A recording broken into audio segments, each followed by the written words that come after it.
morning, students. Once again, welcome in Pandit Vishnu Digambar Paluskar Madhyamik Vidyalay Palus, Standard 8. Today, we are going to learn 2.2 The House Builder on the page number 31. Let's start the lesson.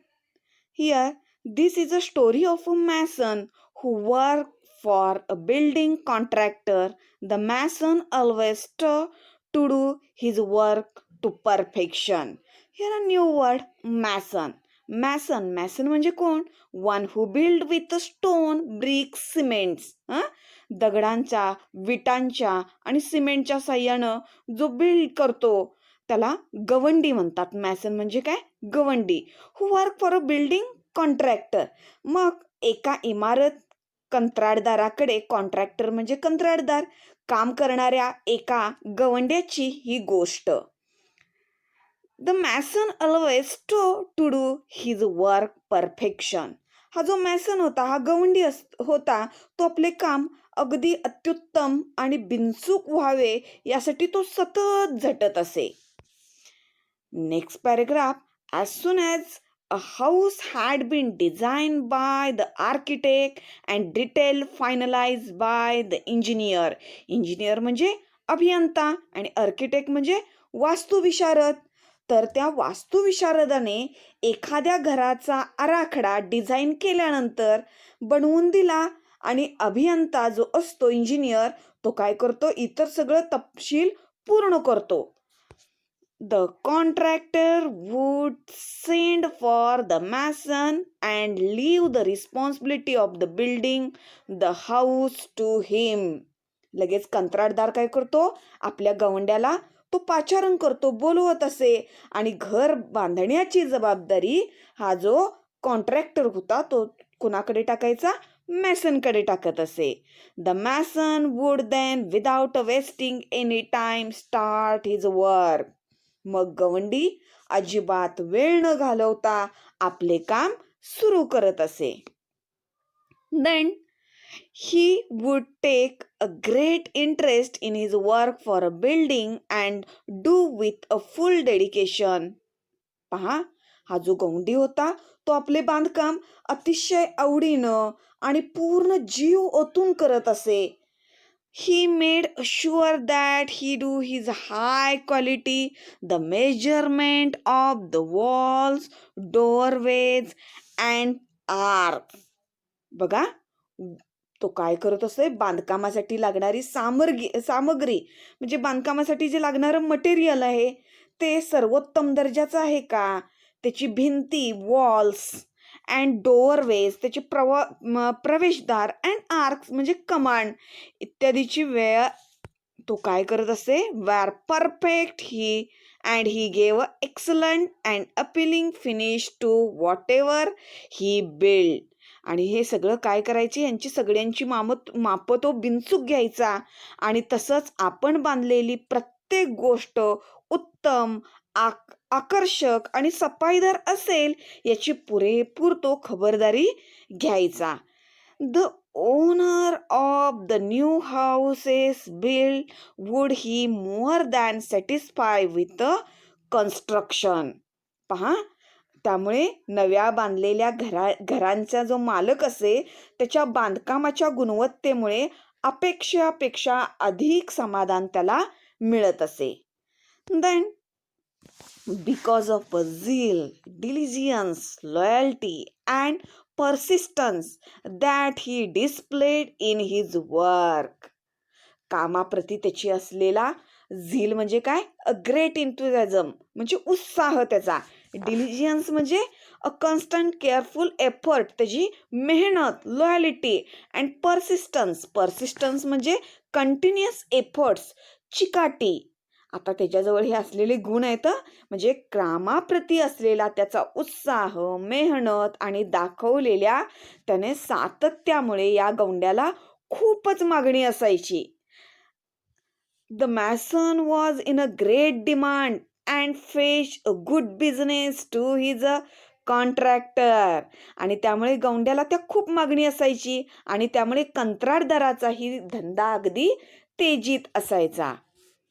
Subsequently, the contractor recompensed Mason handsomely with a very good salary. साहजिकच मग जो कंत्राटदार होता तो आपल्या गौंड्याला त्याच्या कामाचा मोबदला म्हणून अगदी उत्तम मोबदला देत असे. He could meet the needs of his family sufficient without an scarcity. म्हणजे त्यामुळे तो काय व्हायचा, कुटुंबाच्या आपल्या सर्व गरजा कोणतीही अडचण चणचण न भासता तो भागवू शकत असे. त्याला पगार अगदी व्यवस्थित मिळत असे.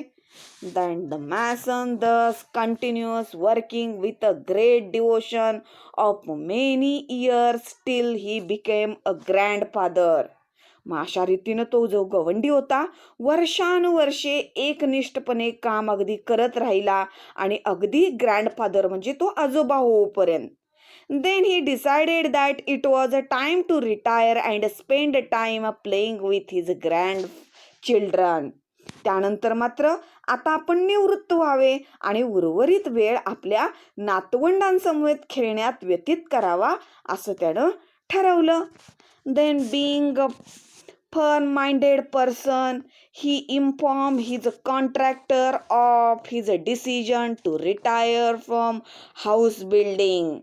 मग त्यानं तो दृढ निश्चय केल्यानंतर त्या गवंड्याने घर बांधण्याच्या कामातून निवृत्ती घेण्याचा आपला निर्णय त्यानं कुणाला सांगितला, कॉन्ट्रॅक्टरला, त्या कंत्राटदाराला सांगितला.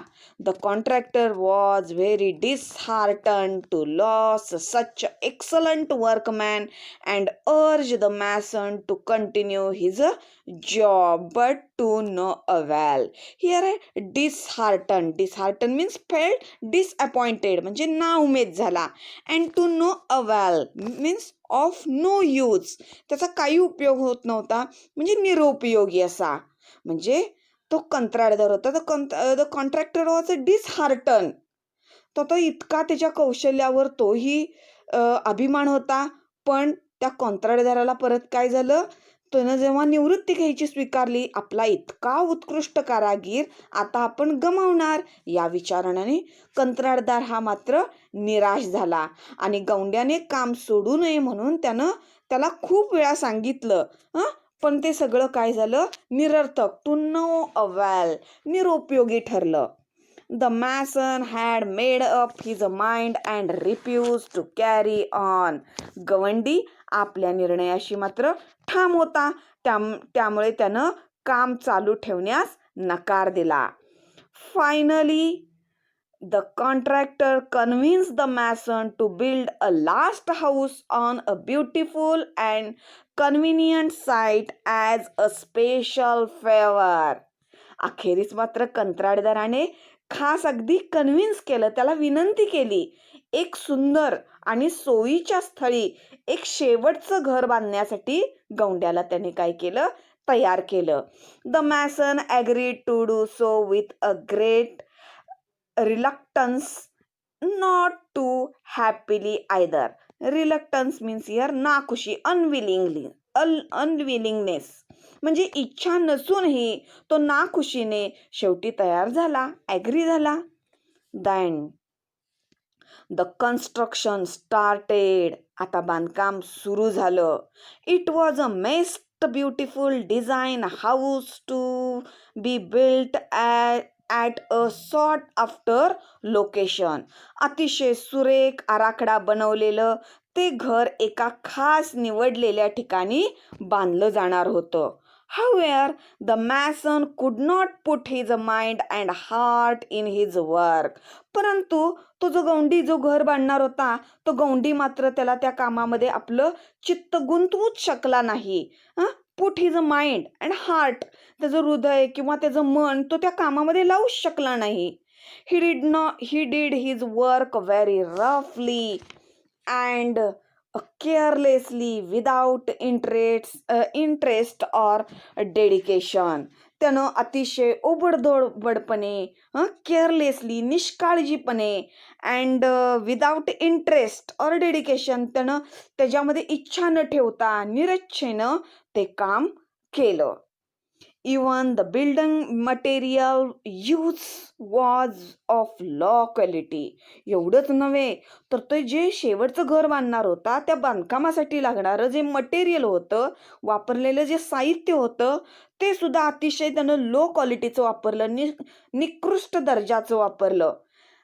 But he did not care. पण त्याकडे त्यानं अजिबात लक्षच दिलं नाही, त्यानं दुर्लक्ष केलं. He simply wanted to complete the job in a haste and finally retire. त्याला केवळ ते काम कसे तरी पूर्ण करून त्यामधून आपल्याला रिटायरमेंट त्याला हवी होती, त्याला निवृत्तच व्हायचं होतं. The house was ready earlier than expected, very roughly made structures, weak walls, poor finish, and did not look as good as at all design. आता एवढं निकृष्ट दर्जाचं मटेरियल यूज केलं, अतिशय ओबडधोबड केलं, त्याचं मन नव्हतं त्यामध्ये. त्यामुळे अपेक्षा ही अगोदरच त्याचं घर काय झालं, पूर्ण झालं. आणि अतिशय ओबडधोबड रचना, कमकुवत भिंती, रफली मेड स्ट्रक्चर, वीक वॉल म्हणजे कमकुवत भिंती आणि बिलकुल सफाई, पुअर फिनिशिंग अजिबात नाही. आणि did not look as good as, त्याची इतर जी घर जशी छान देखणी दिसायची त्या पद्धतीचं हे घर अजिबात सुंदर असं बनलं नव्हतं, इव्हन डिझाईनही झालं नाही. Yet the mason did not care, तरीही त्या गौंड्यानं फिकीरच केली नाही. He inform the contractor that the house was ready and he was waiting to hand over its keys to him. त्यानं कंत्राटदाराला लगेच आपलं घर तयार झालेलं आहे आणि घराची किल्ली ताब्यात देण्यासाठी तो वाट पाहत होता आणि असं त्यानं कळवलं सुद्धा त्याला. Then the contractor arrived at the site. आता कॉन्ट्रॅक्टर त्या ठिकाणी, त्या साईटच्या ठिकाणी लगेच आला. He had a file of legal document in his hand. Here legal means connected to law, म्हणजे कायदेशीर डॉक्युमेंट त्याच्या हातामध्ये होती. आता त्यानं बोलवल्या कॉन्ट्रॅक्टर लगेच तिथे गेला आणि एकटा न जाता त्याच्या हातामध्ये फाईल आणि कायदेशीर अशी काही कागदपत्र होती. The mason handed over the new houses key to his him. पहा, गौंड्याने नव्या घरच्या किल्ल्या त्याच्याकडे लगेच सुपूर्त केल्या. But the contractor did not step forward to enter the house to see it. पण कंत्राटदाराने घर पाहायला सुद्धा तो पुढे आला नाही. तर त्यानं काय केलं?